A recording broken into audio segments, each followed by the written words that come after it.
Thank you for staying with us. The federal government has marked a significant milestone in the country's fight against terrorism and financial crimes. This is as it revealed that it has successfully prosecuted and convicted over 100 terrorist financiers in the past 2 years. The disclosure was made by President Bola Ahmed Tinubu, who was represented by the Secretary to the Government of the Federation, George Akume, at the opening of the 2025 National Anti-Money Laundering, Counter-Financing of Terrorism and Proliferation. According to the President, this achievement is a direct result of the collaborative efforts between the Office of the National Security Advisor and the Attorney General of the Federation. He noted that government strategy of targeting the financial backbone of terrorist organizations like Boko Haram and ISWAP aligns with global best practices in combating serious crime.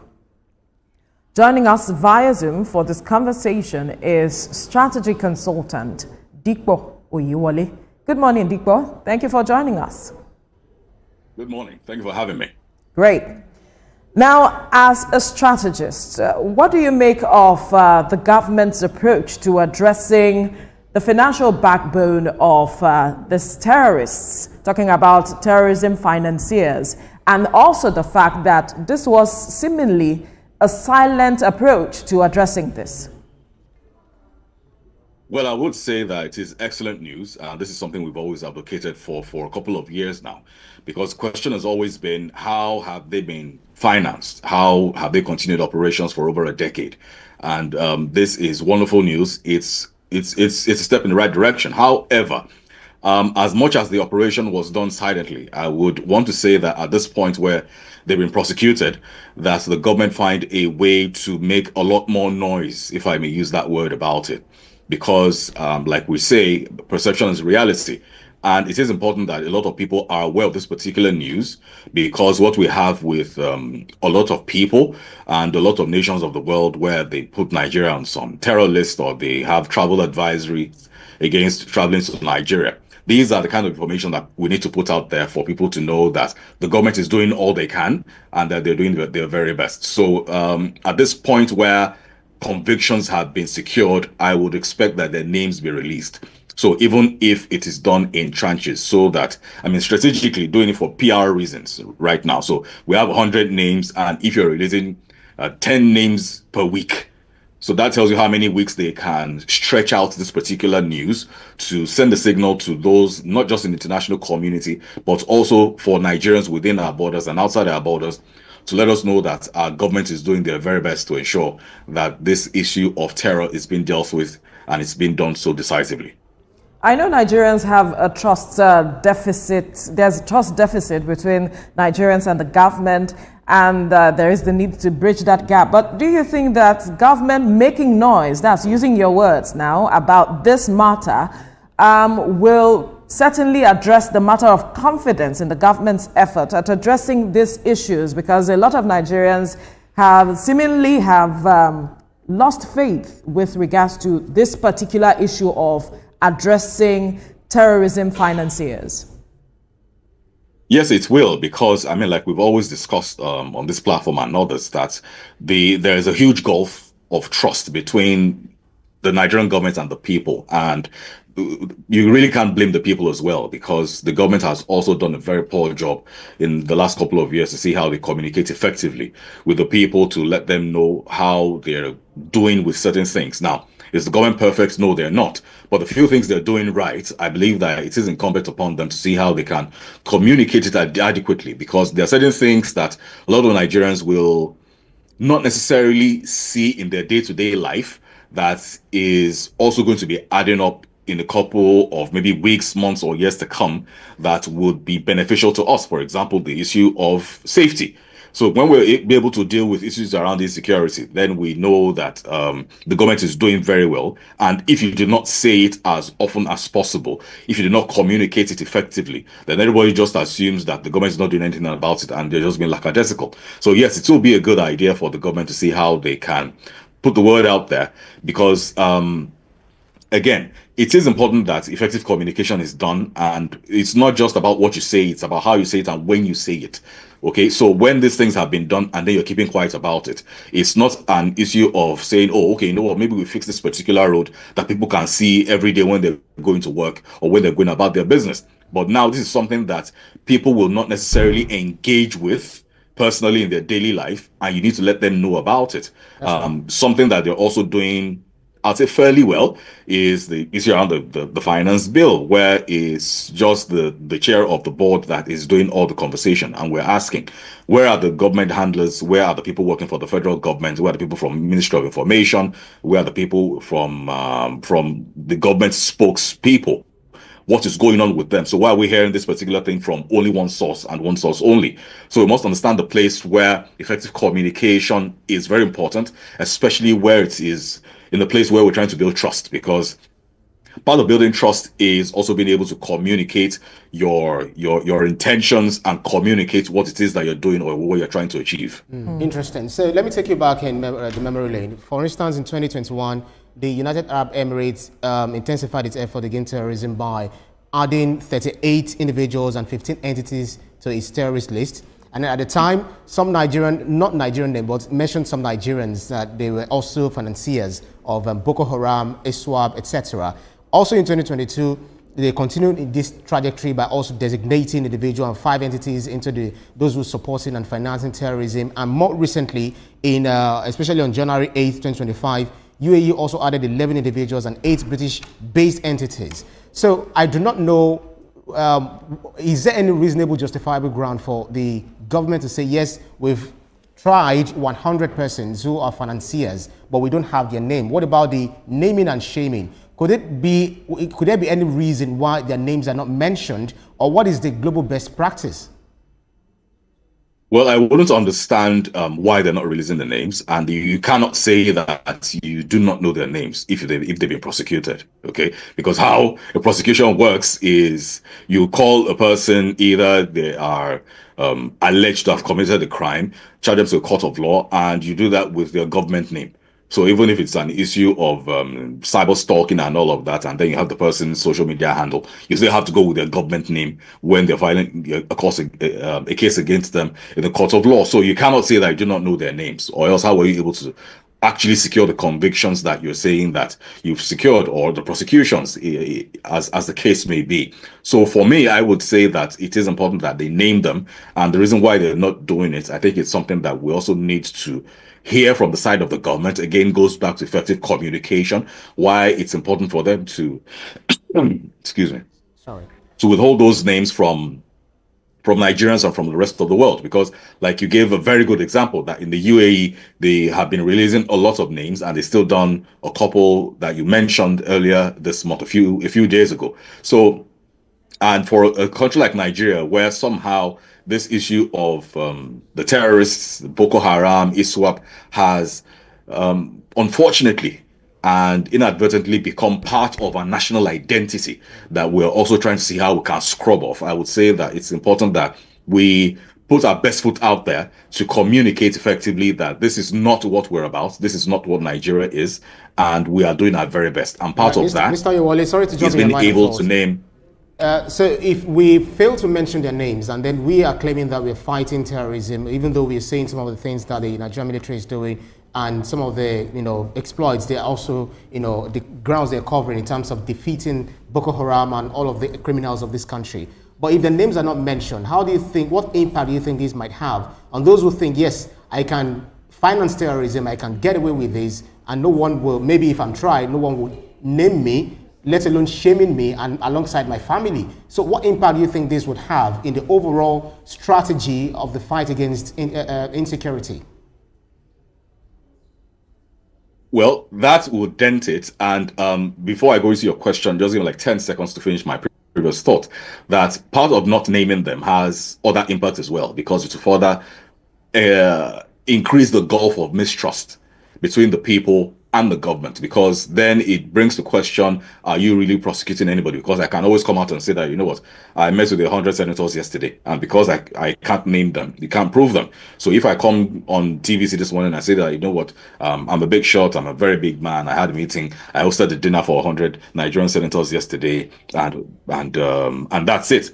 So we must be able to communicate effectively so that the good work that the government is doing will not be put into question and the credibility will not be dented. Now, back to your question about naming and shaming. Yes, it is supposed to be a deterrent where a lot of people know that where you commit crimes, even if you're financing terrorism, which is a very, very heinous crime, that you will be named and you will be shamed, and your entire reputation and your entire family line and lineage will be disgraced and embarrassed.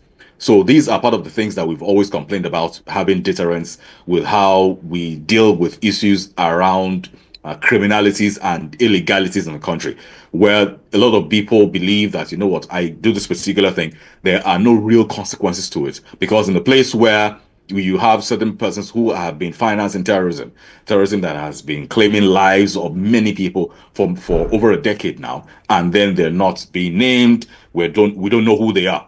We don't know what they do. We don't know if they're private individuals. We don't know if they are organizations to avoid.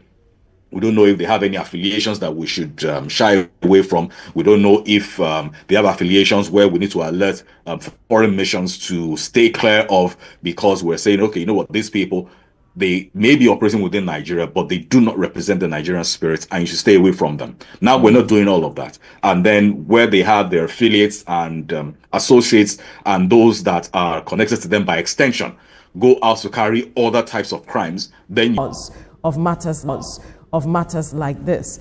So if it's just a matter of a slap on the wrist that we are doing, then are we really being genuine with our fight against this matter that has been haunting us for quite a while? And I think that's what I will agree with Mr. Oyewole, who said that communication is very key. Because if you say you are gaining the grounds, you're actually winning against terrorists, how are you doing it? What are you doing? Who are the people that you're defeating? Who are these criminals, the enemies of this country that are making sure that we do not have a better life in this country? So if we have these names, have this information, have the process, sometimes they will tell you that some of this information are quite classified, so they can't release all of them, especially when it comes to the strategy. To this matters. Yeah. Yes, we've talked about the matter of trust. It's critical in the democracy, in our society. It's critical. The people must trust your effort at addressing any matter, and strategic communication is key. And the process with which you carry out issues like this should be transparent. Absolutely. I'm with you with ensuring that there is closure for the victims, especially the bereaved. So if the government is saying we're doing this, let us see how you're doing it, just like I said earlier. And I'm not sure, okay, of course, you will recall the Operation Safe Corridor, so granting the Boko Haram, especially the recent one, 125 Boko Haram, you know, reintegrate them back to the society after de-radicalizing them. But others will say, no, come on, why should you bring them back? Because these people have actually committed atrocities against us, against the And how are you certain that their minds have been changed? And we've seen some who have actually been de-radicalized, as it is. They can only claim. We've seen some who had really gone back to these criminal acts, and even some of their families, the Stockholm syndrome that had affected some of the people that they kidnapped, maybe their wives, the children, etc. So I think it's a serious business when it comes to fighting insecurity, you know, fighting terrorism, because that takes huge chunk of right. So I understand that Mr. Dipo is back. All right, Dipo, if you can hear me now, yes. I heard your question. I asked the question before. Maybe your question was freezing the whole thing up. No, not a problem. All right, let's just get along now. I asked a question earlier based on the statement you made, the matter of naming and shaming, and I was asking if this is a reflection of we not necessarily trying to tackle this matter head on, since we are just giving them a slap on the wrist to say perhaps go and sin no more, we have prosecuted you, Nigerians do not need to know you, but just go and sin no more as it is. Yes, so for me, it's looking like a cosmetic approach, and it isn't good enough, especially for the type of crime that we're that they're alleged to have committed. And if they're saying they've been convicted, then that it has been proven that they committed. So it isn't good enough, and it's looking like a cosmetic approach. And again, these are the kinds of things that also further increases the gulf of mistrust between the people and the government. And the government must ensure that they do better, because I'm trying to really understand to see how I can play the devil's advocate to even say, you know what, maybe this is one particular reason why the government is not releasing these names or exposing their identities. Because if we're saying that certain names are classified, you cannot tell me that all the 100 are classified. Let's be serious about it. That is really very impractical.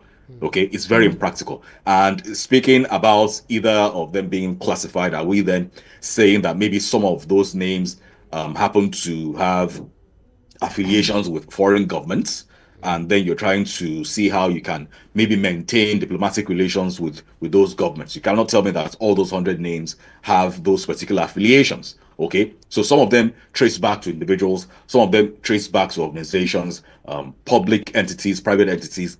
We must have those names, and we must understand that it is important that they communicate effectively, and they understand the importance of letting us know that they're actually doing this and fighting it well. Every other day on social media, we see different clips from the war front to see the efforts that our gallant soldiers are doing on the war fronts to see how they can tackle these terrorists. Absolutely. The soldiers are doing one part of it, and the government must ensure that they do their own part of it as well. Okay, I am concerned about closure for people who are victims, because if you say people who have supported these persons to carry out their activities, their names are not published, what happened to those who have become victims? How do they gain closure? That's on the one hand. On the other hand, the government has talked about the first line of defense being financial institutions and all of it. Are they really strengthened enough? Do they have the capacity, or have they shown capability at ensuring that these whole matters are addressed head on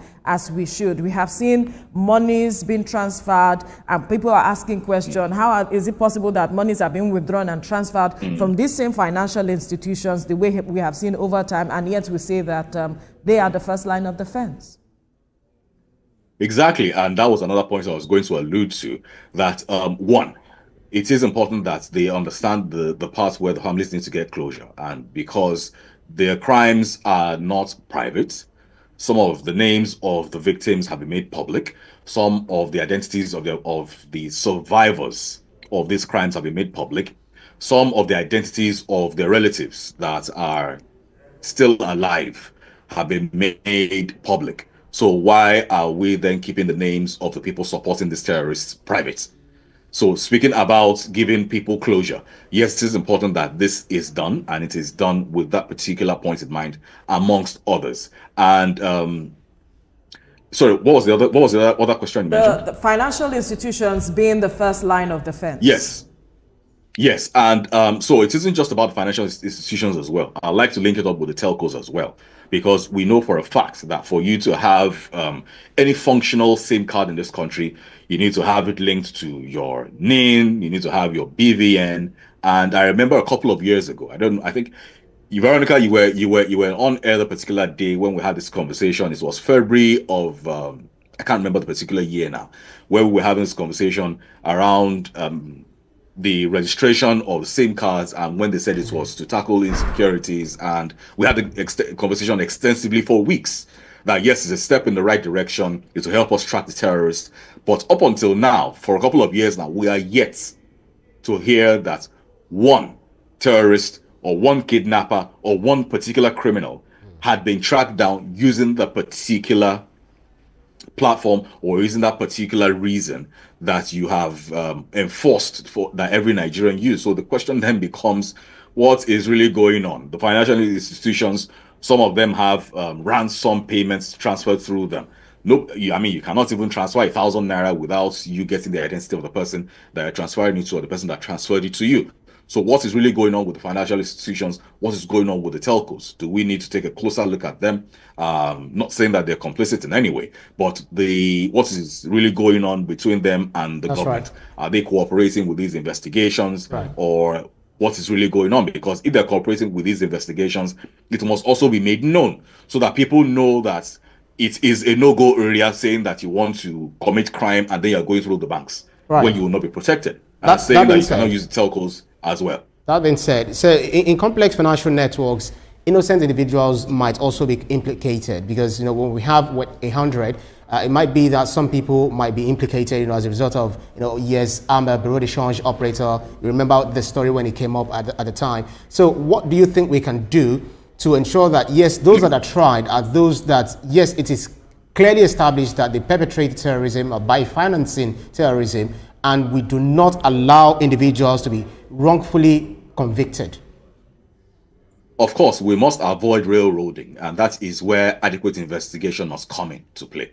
So the question around maybe someone's account is being used to perpetrate crime and they didn't know anything about it is what you then get to investigate. Because if you take a look at some people's bank statements, or where you're able to track this particular account to belong to someone who is into any form of crime. Now, either they're kidnappers, either they're fraudulent people, either they're terrorists, you're able to first ascertain that this is where this account belongs to this particular criminal or alleged criminal, and then you're able to track the transfers that go into that particular account. And then you're saying that one particular account has done, for example, maybe more than one transfer to them. So it then begs the question, what is going on with this particular individual? There's no reason why. I believe that the Attorney General can always help with that, to write to the banks to say that, we want to take a closer look at this particular account to see how their activities are going. And all these things are very well put together within the legal framework of the country. So if we're being serious about it, and like we always say that it isn't rocket science, because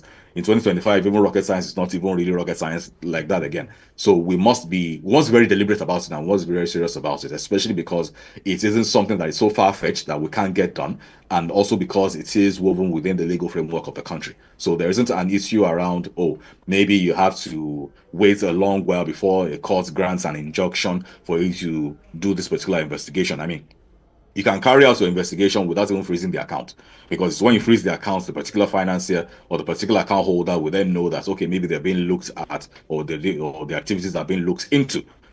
You let the account continue to run, and then you're monitoring the account to see what the activities are on about. So if we're being serious about it, I believe that we'll get adequate results, and we'll get them definitively. Absolutely. All right. That's a fine place to leave the conversation. Strategy consultant Dipo Oyewole, thank you so much for your time on the program. Thanks for having me. Great.